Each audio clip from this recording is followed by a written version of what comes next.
The afternoon light in Columbus, Ohio, was the color of fading gold, soft and heavy, as if it carried the weight of everything Anna Carter could not say. She sat by the window, the hem of her dress twisted between her fingers, watching dry leaves spiral along the sidewalk. Her mother's voice echoed from the kitchen, sharp and impatient, slicing through the quiet like a knife. "Stop daydreaming, Anna. David Trubman will be here at 6. "And I won't have you looking like some charity case," Susan Carter said, tapping her manicured nails against the counter. Anna didn't answer. She was 18, barely out of high school, with dreams that still smelled of chalk dust and library books.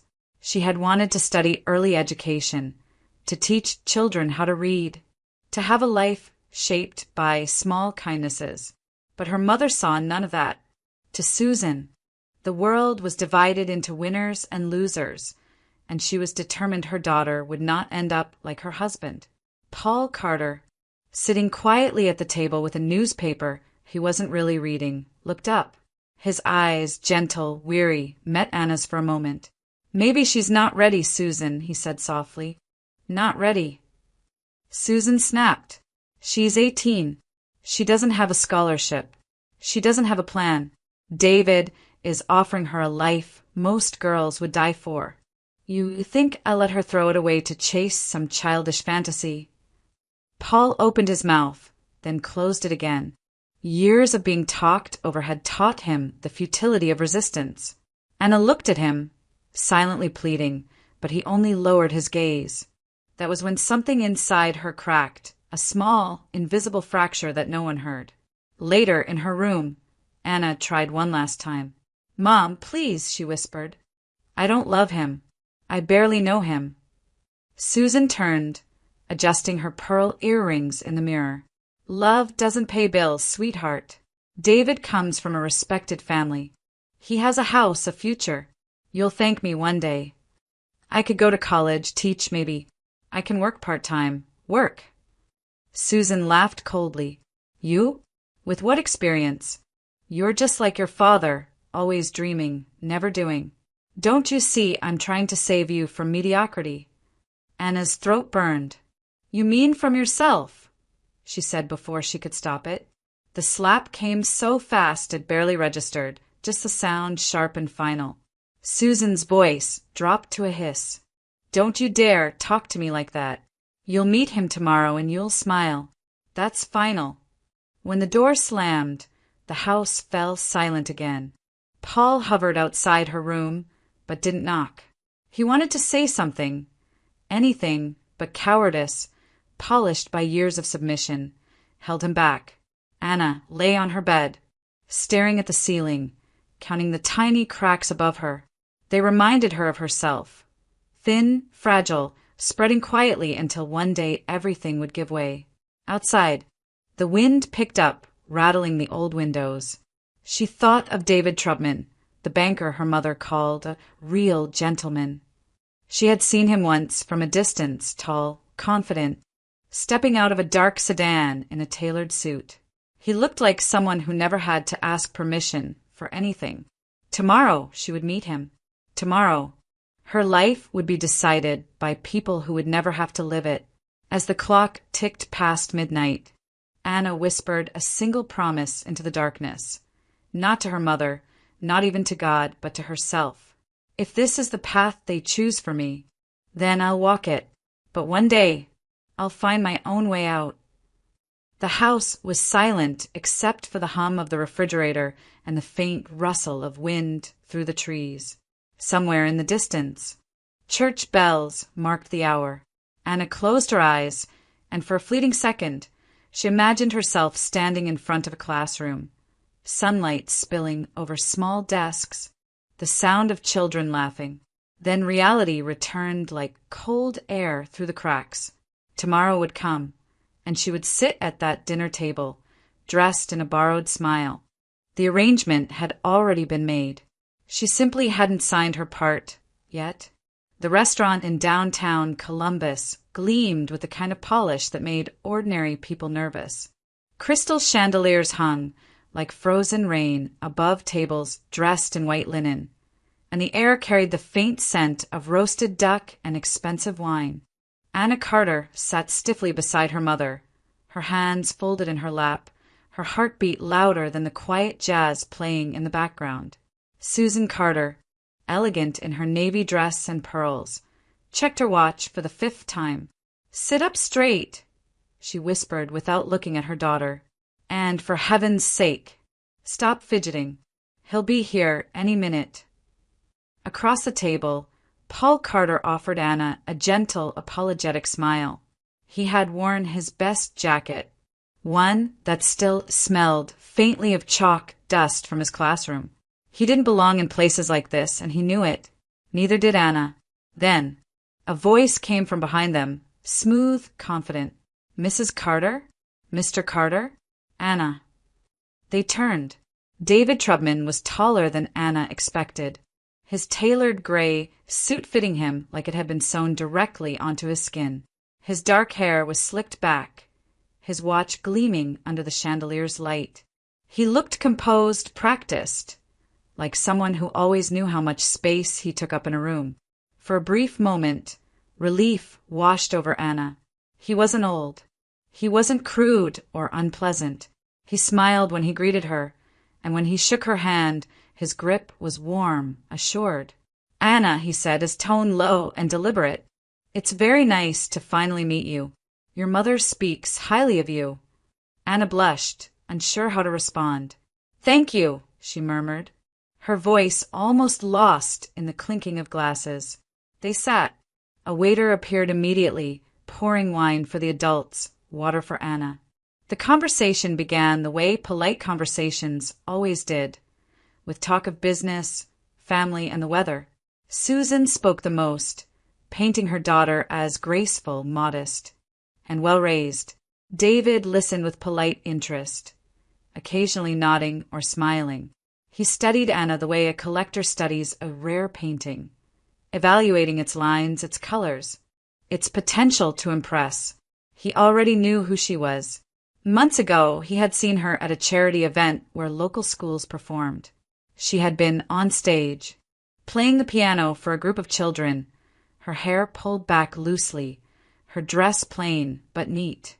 There had been something fragile about her, something unspoiled, and David had been intrigued.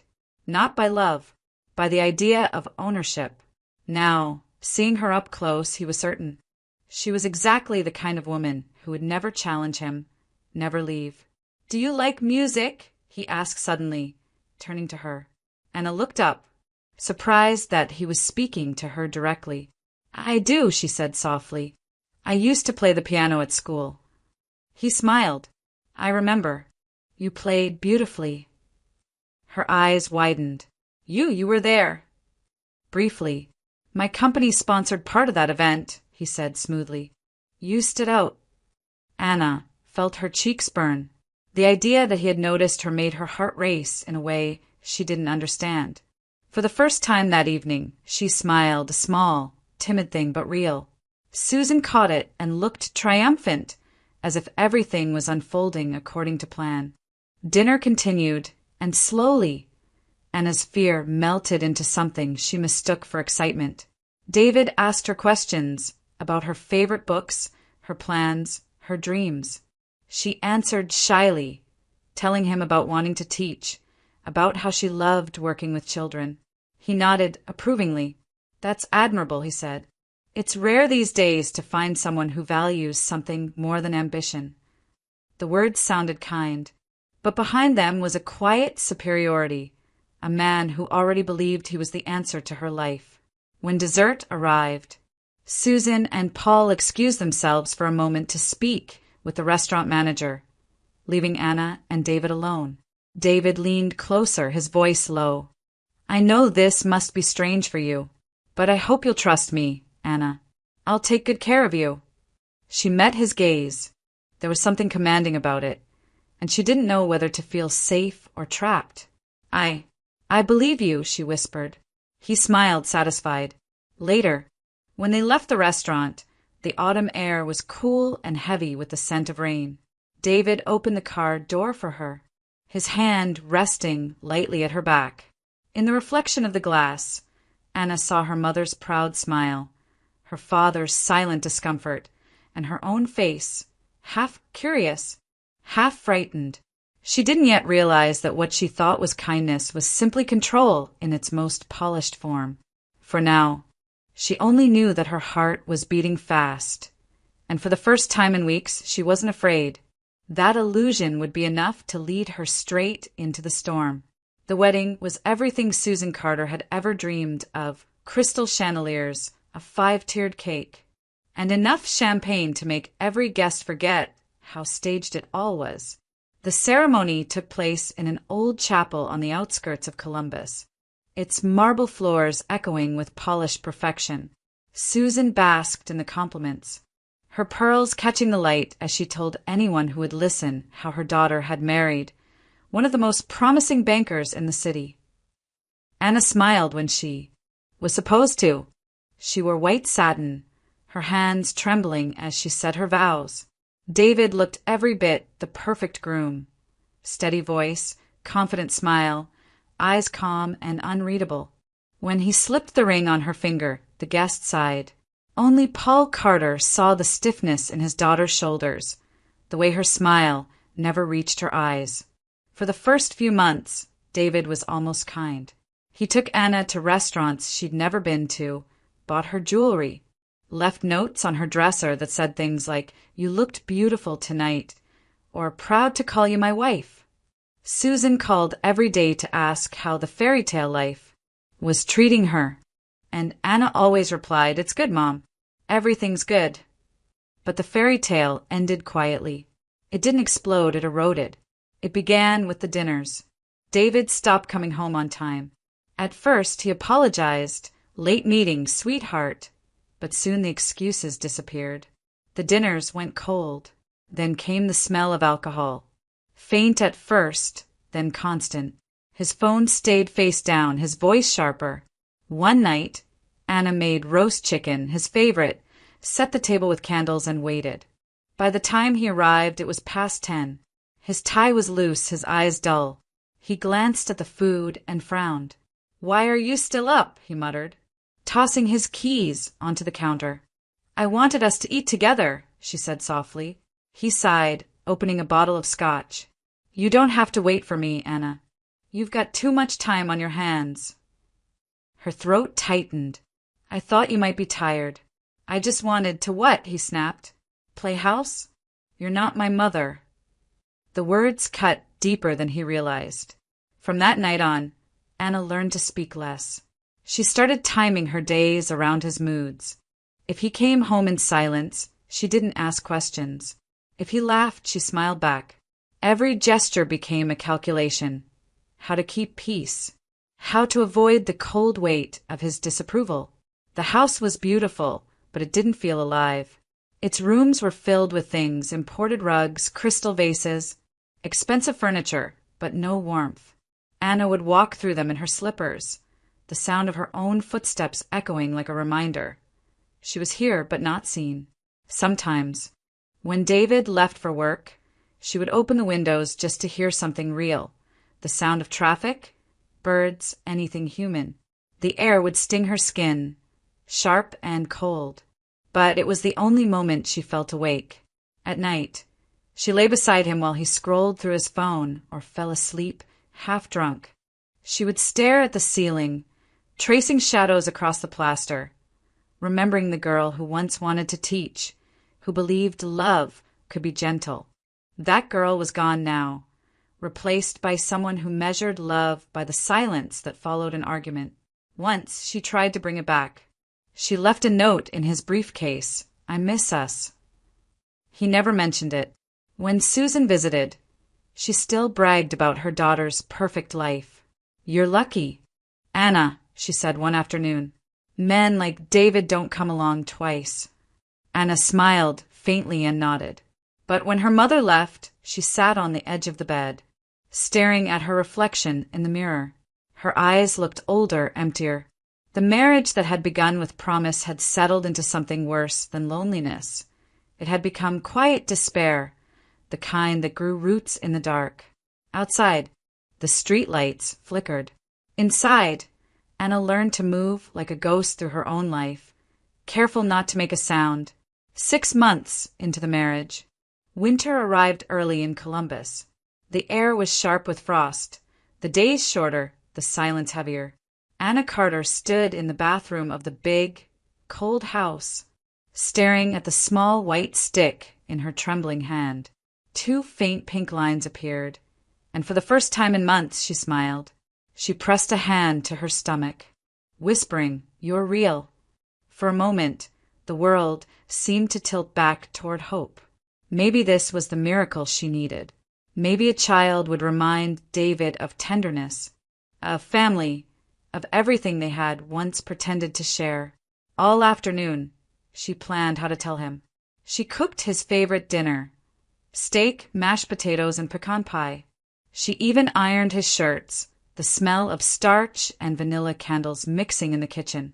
By 6, the table was set, candles flickering, soft music playing. She imagined his surprise, maybe even a smile. At 9, the front door opened. David stumbled in, the cold wind following him. His tie was crooked, his eyes glassy. The faint scent of whiskey hit her before his voice did. "What's this?" he muttered, looking at the table, the flowers, the effort. "Anniversary I forgot about." "No," she said quietly. I wanted to tell you something." He dropped his coat on the chair, poured himself another drink, and leaned back against the counter. "Make it quick. It's been a long day." Her heart thudded painfully. "David, I'm pregnant." The words floated in the air, fragile and full of hope. For a moment he didn't react. Then he laughed, a short, bitter sound. "Pregnant?" He shook his head and took another drink. "That's just great." Anna blinked, confused. "I thought you'd be happy." "Happy?" He looked at her with something colder than anger. "Do you have any idea what kind of pressure I'm under at work? And now this? A baby? Another thing to worry about." Her voice broke. "It's not a thing, David. It's our child." He downed the rest of his drink and set the glass on the counter with a hard clink. "Wonderful. Another burden." Then he walked past her, heading upstairs. Anna stood frozen, the candlelight flickering across her face. The meal went untouched. The music kept playing softly, absurdly gentle against the quiet devastation in the room. That night, she sat at the kitchen table until the candles burned out. She held her stomach and cried silently, afraid to make a sound. Upstairs, she could hear him snoring. She told herself it didn't matter, that once he held the baby, everything would change.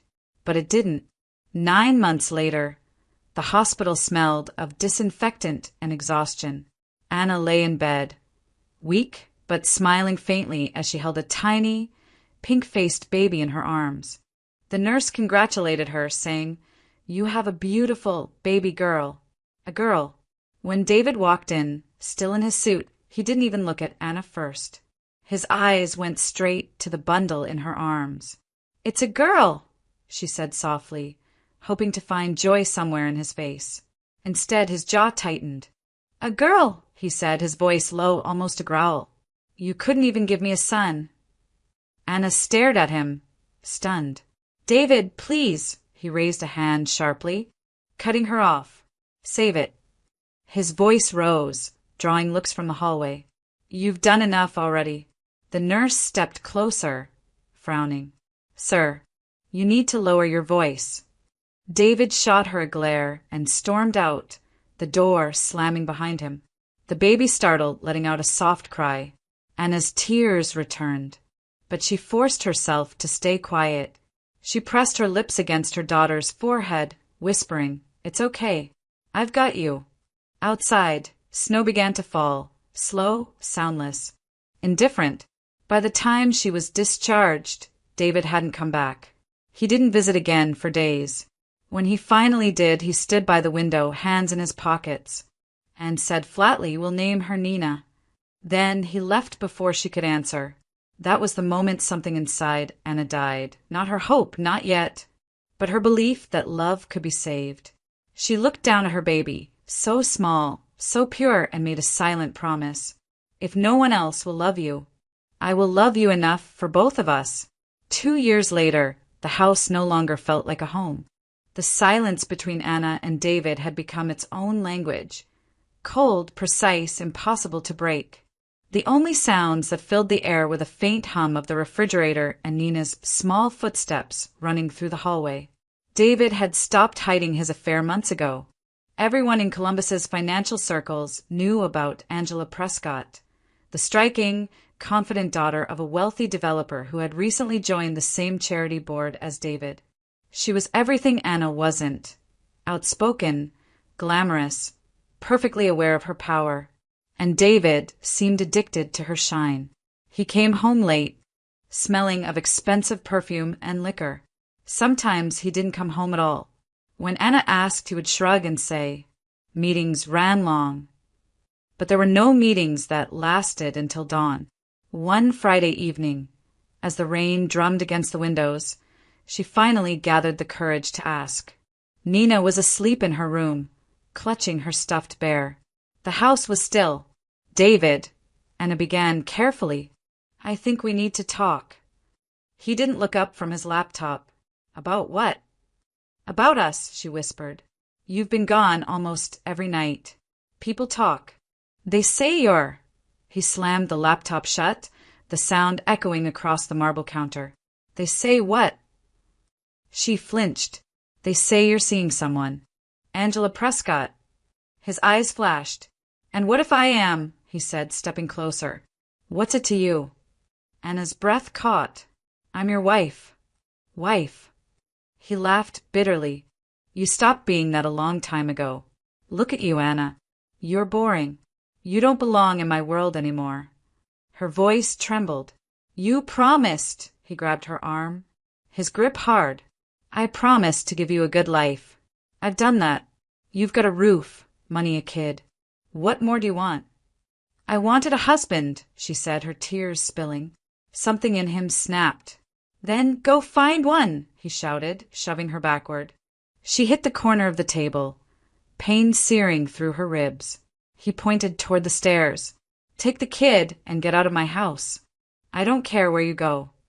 Anna stared at him, disbelief turning to fear. "You don't mean that." "I mean every word." His voice was flat, cold, final.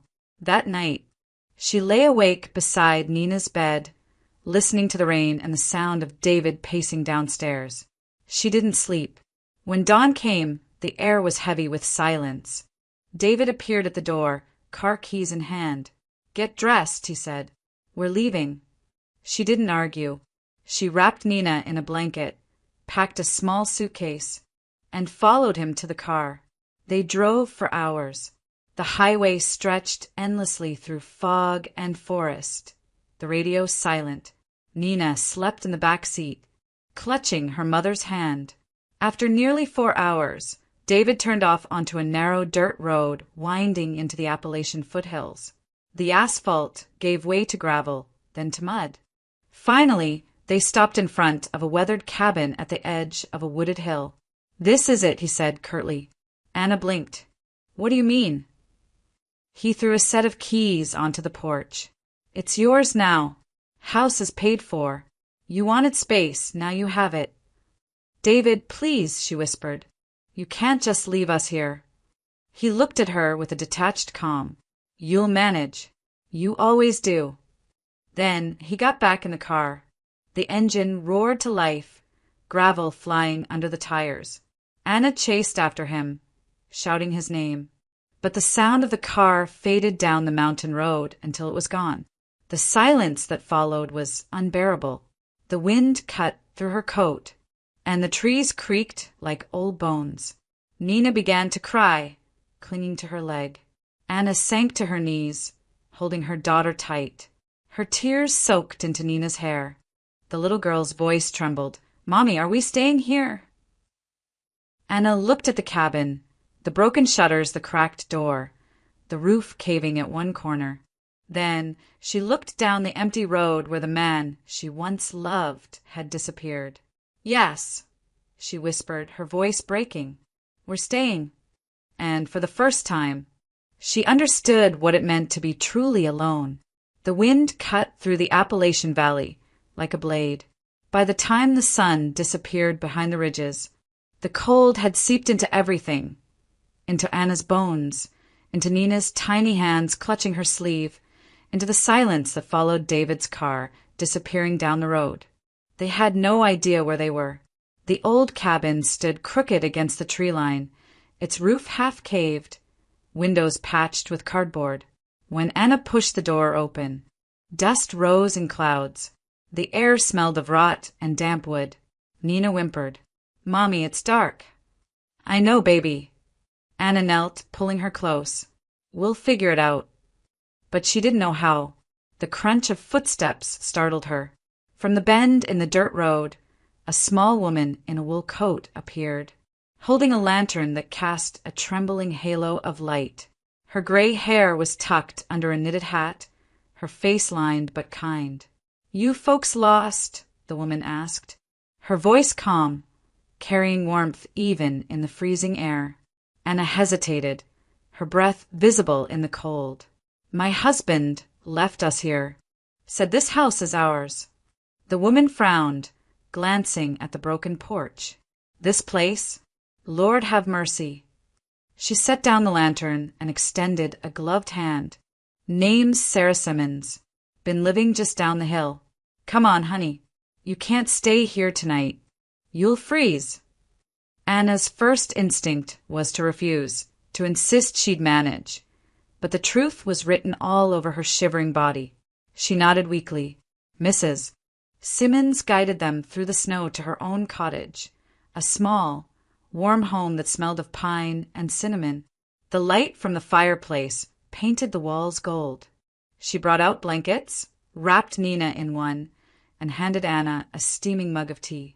"Now," Mrs. Simmons said, settling into her chair, "tell me what happened." At first, Anna could barely speak, but something about the woman's steady gaze, patient, unjudging, broke through the wall she'd built inside. Words spilled out in fragments. The marriage, the betrayal, the night David drove them away. By the time she finished, her tea had gone cold. Mrs. Simmons said nothing for a long moment. Then she reached across the table and took Anna's hand. "Sweetheart," she said softly, "if the Lord brought you here, He didn't do it to abandon you. Maybe He's giving you a reason to stay." Anna's eyes filled again, but this time the tears didn't burn. That night, Mrs. Simmons made up a bed for them near the fireplace. Nina fell asleep instantly, her tiny fingers still clutching the edge of her blanket. Anna lay awake, listening to the quiet crackle of burning wood, feeling, for the first time in years, safe. When morning came, pale sunlight spilled across the floorboards. Mrs. Simmons was already up, frying eggs, humming an old hymn. "You'll want to get that house cleaned up," she said, setting plates on the table. "We'll get some folks from town to help. I'll call Reverend Thomas. He knows everyone. And the post office is hiring part-time. I'll put in a word for you." Anna blinked. "You do that? For a stranger?" Mrs. Simmons smiled. "Honey, everyone's a stranger until you sit down and share a meal. Eat up. You'll need your strength." That day, Mrs. Simmons introduced Anna to the small circle of townspeople who lived along the ridge. Farmers, a retired teacher, a carpenter. By afternoon, a few of them were already at the old cabin, sweeping, mending windows, hauling out broken furniture. Anna worked alongside them, her hands raw from scrubbing, her muscles aching. But with each stroke of the brush, each nail hammered into place, something inside her began to mend too. As the sun dipped low and painted the mountains in gold, she stood outside, looking at the repaired front steps. Nina played with Daisy, the stray dog Mrs. Simmons had brought for her to pet. For the first time since that drive into exile, Anna let herself breathe deeply. Maybe this wasn't the end of her story after all. Spring came gently to the hills, softening the harsh edges of winter. The snow melted into clear streams that wound their way through the fields, and the air smelled faintly of rain and pine. Anna Carter stood on the porch of the little cabin, watching the fog lift from the valley. For the first time in a long time, the silence didn't feel cruel. It felt clean. Her days had found a rhythm, slow, steady, and hers alone. Each morning, she walked into town with Nina, her daughter's small hand tucked inside her own. Nina had started school that winter, shy at first, but quickly winning the affection of her teachers with her gentle manners and sharp curiosity. She came home every afternoon with stories about spelling bees, art projects, and a teacher who said she had the best handwriting in class. Anna worked part-time at the post office, sorting letters and helping customers at the counter. It wasn't glamorous, but it paid the bills and gave her purpose. She liked the predictability of it, the steady hum of the sorting machines, the friendly chatter of neighbors who came to mail packages or pick up their pension checks. People in town had come to know her name. They smiled when they saw her. One afternoon, as she was walking home, she heard a faint whimper near the ditch that bordered the road. She stopped, crouched down, and saw a small dog tangled in an old fishing net, its fur matted and dirty. "Oh, sweetheart," Anna murmured. "Hold on." She pulled out her pocket knife and carefully cut the tangled threads. The dog, no bigger than a loaf of bread, trembled in her hands but didn't bite. It looked up at her with dark, trusting eyes. When she carried it home, Nina gasped with delight. "Mommy, is it ours?" "We'll see," Anna said with a smile. "She's hurt. We'll take care of her first." They cleaned the dog, wrapped its paw, and fed it scraps of bread and warm milk. By evening, it was curled up by the fire, snoring softly. Nina named her Daisy. From then on, Daisy became part of their little family, following Nina to school, waiting by the post office steps for Anna, curling at their feet in the evenings as they read by lamplight. The house, once so quiet, now echoed with the sound of laughter and tiny footsteps. On weekends, Anna would put on an old record player Mrs. Simmons had lent her, a scratched vinyl of classic waltzes, and clear space in the living room. "Come on, my love," she'd say, holding out a hand to Nina.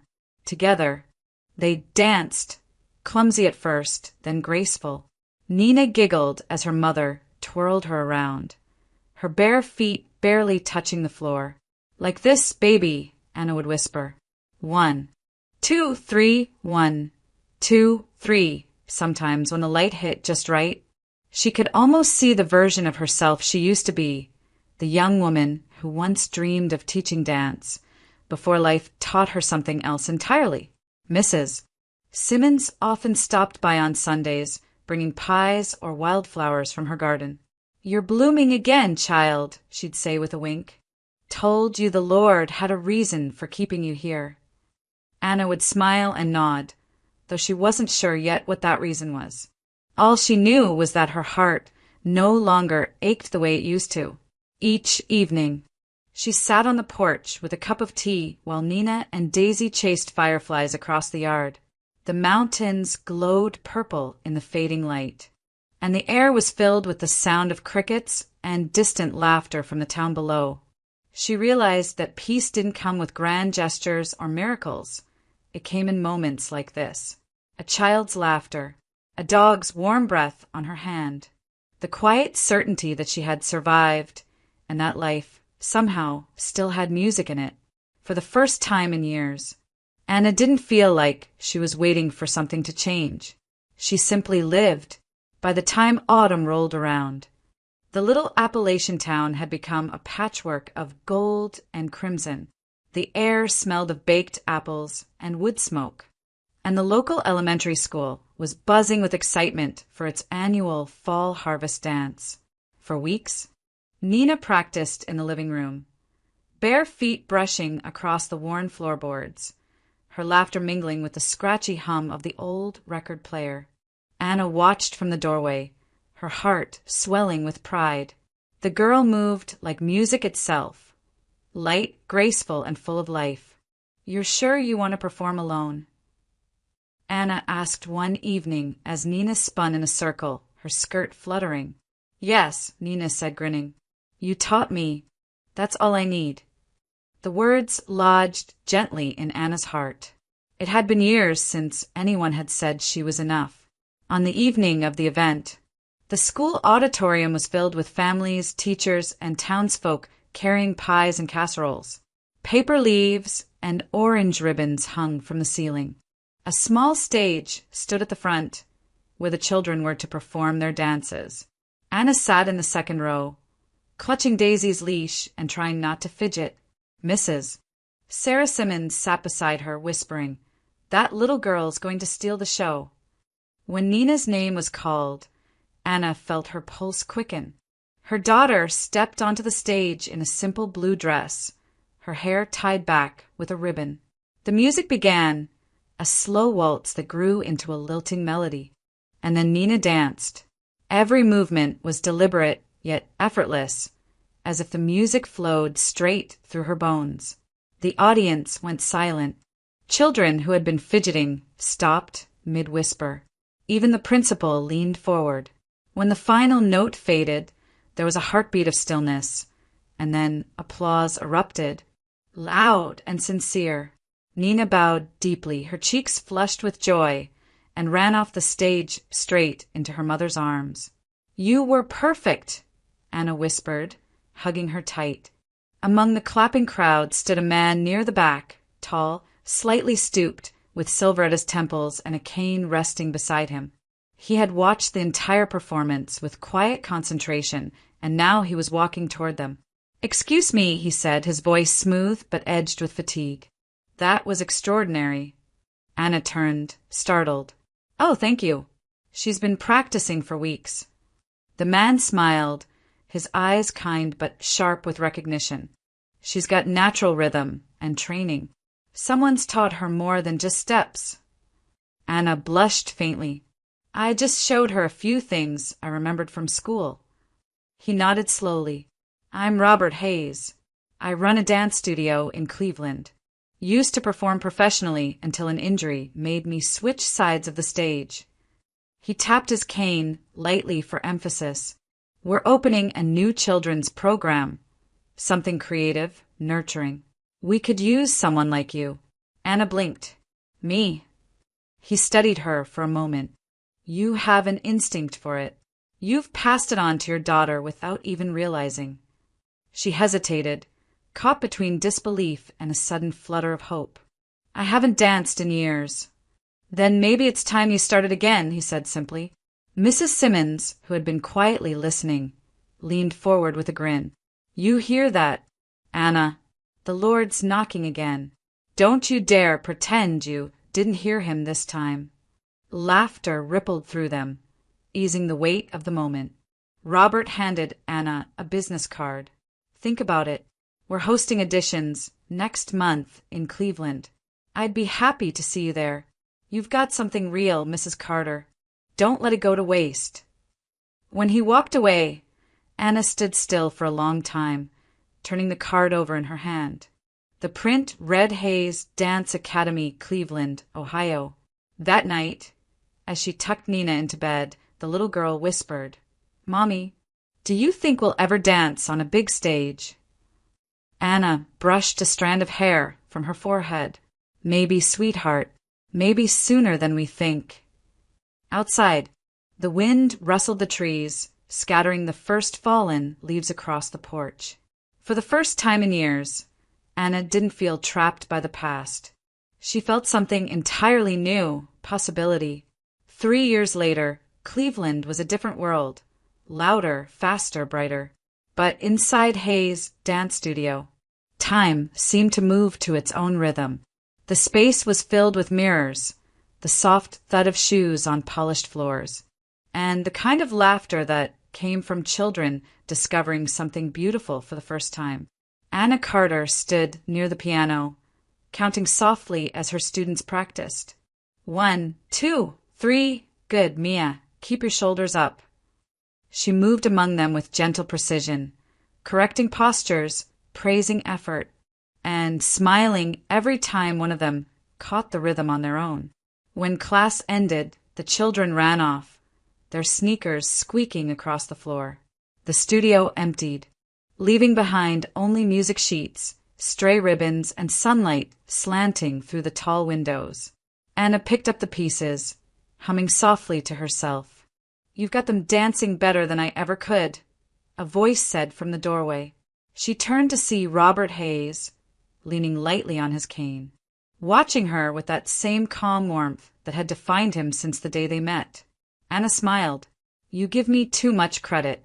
You're the one who built this place." He chuckled. "Built it, yes, but you gave it life." Over the years, their friendship had grown naturally, quietly like ivy climbing a wall. Robert had offered her the job, a small apartment above the studio, and a salary that made stability possible for the first time. Nina had flourished in Cleveland, attending a nearby school and spending her afternoons sketching costumes for her mother's students. Still, there were days when Robert's limp worsened, when the pain in his back made him wince even as he smiled. Anna noticed everything.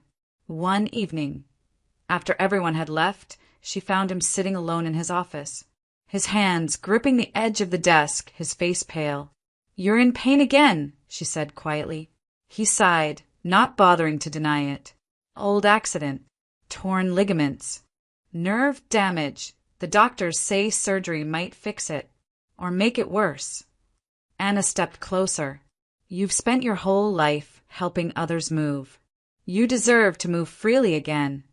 He looked at her, his eyes tired but kind. "You really think it's worth the risk?" She hesitated, then reached for his hand. "If there's a chance to dance without pain, even just to walk without fear, you should take it." That simple gesture changed something between them. From then on, their bond deepened, not with sudden confessions or stolen glances, but through quiet acts of care. She drove him to appointments, helped organize the studio's finances, made soup on his bad days. He, in turn, became her anchor, steady, patient, unafraid of her silences. One night, after Nina had gone to bed, Anna found Robert sitting at the piano, his fingers hesitating above the keys. "I used to play before performances," he said softly. "Helped me focus." "Play now," she urged. He did. The melody was slow and imperfect, but it filled the room with something tender. Anna stood beside him, eyes closed, letting the sound wash over her. For the first time in years, she felt at home. Not in a place, but in a moment. Weeks later, Robert decided to go through with the surgery. "You were right," he told her. "If I can teach these kids to be brave, I can't be a coward myself." The operation was long and complicated.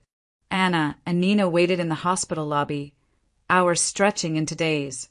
Every time a nurse walked by, Anna's heart leapt. She barely slept, praying silently in the sterile, humming corridors.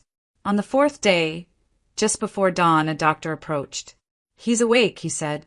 When Anna entered the room, Robert was pale, hooked to monitors, but smiling weakly. "Did I miss rehearsal?" he joked. She laughed through her tears, taking his hand. "You scared us. Guess I still know how to make an entrance." Anna sat beside him, her eyes wet but bright. "Welcome back," she whispered. He squeezed her hand. "Thank you for not giving up on me." She smiled, her voice trembling. "I couldn't. You taught me how not to." Outside, the city began to wake, the first light reflecting off the frozen lake, the hum of buses and footsteps returning to the streets. For Anna, it felt like the world had started again, a new rhythm, a second life. 3 more years passed, and Cleveland had become the heartbeat of Anna's new life. The Hayes Dance Studio was thriving, now expanded into 2 locations. Anna managed the children's division, while Robert, fully recovered from his surgery, had returned to teaching occasional master classes. Nina, now 10, had inherited her mother's grace and her stepfather's calm confidence. It was a Friday evening in late summer when the 3 of them decided to celebrate. They chose a small Italian restaurant near the lakefront, one with warm lighting, checkered tablecloths, and a piano player tucked in the corner. Robert insisted they deserved a quiet night out. As they talked and laughed over plates of pasta and glasses of lemonade, Anna caught herself watching them, Robert listening intently to Nina's chatter about school, Nina gesturing animatedly with her fork, her laughter clear and bright. It felt like peace made tangible, fragile and real. Then the moment shifted. From across the room, the kitchen doors swung open, and a man in a stained apron stepped out, carrying a crate of dishes. Anna's breath caught in her throat before she even understood why. The man turned his head, and for the first time in nearly a decade, she saw David Trubman. He looked older, heavier, his once slick hair now dull and streaked with gray. The crisp arrogance he'd worn like a suit was gone, replaced by exhaustion. He didn't notice her at first, but when their eyes met, he froze mid-step, the tray tilting in his hands. The sound of shattering plates drew every gaze in the restaurant. "Sir, are you all right?" a waiter asked, but David didn't answer. His eyes stayed locked on Anna. Robert turned to her, his voice low. "Do you know him?" Before Anna could speak, Nina, ever perceptive, ever unguarded, looked up and said clearly, "That's him. That's my father." The entire room fell silent. David's mouth opened, closed again. "Nina," his voice was hoarse, uncertain. "You've grown so much." The little girl stared back, unflinching. "You left us. You left me and Mom in that broken house." A ripple of whispers moved through the restaurant. One of the waiters gently pulled David aside, but he shook his head. His face was red, his eyes wet. "Anna, I didn't know what I was doing. I lost everything. Angela, she left. The business failed. I was stupid." Anna sat still for a long moment, her fingers wrapped lightly around her napkin. Then, softly, she said, "No, David, you were cruel. There's a difference." He lowered his head. "I'm sorry," he whispered. Anna looked at him, truly looked. Once, this man had held the power to break her. Now he was just another weary soul, trying to gather the pieces of his own ruin. Her voice was calm, even tender. "The house you left us in, it's still yours. I don't need it anymore." He looked up, startled. You'd give it back?" She nodded once. "I have a home now. A real one." There was no bitterness in her tone. No triumph. Just peace. Nina reached across the table and Anna took her hand.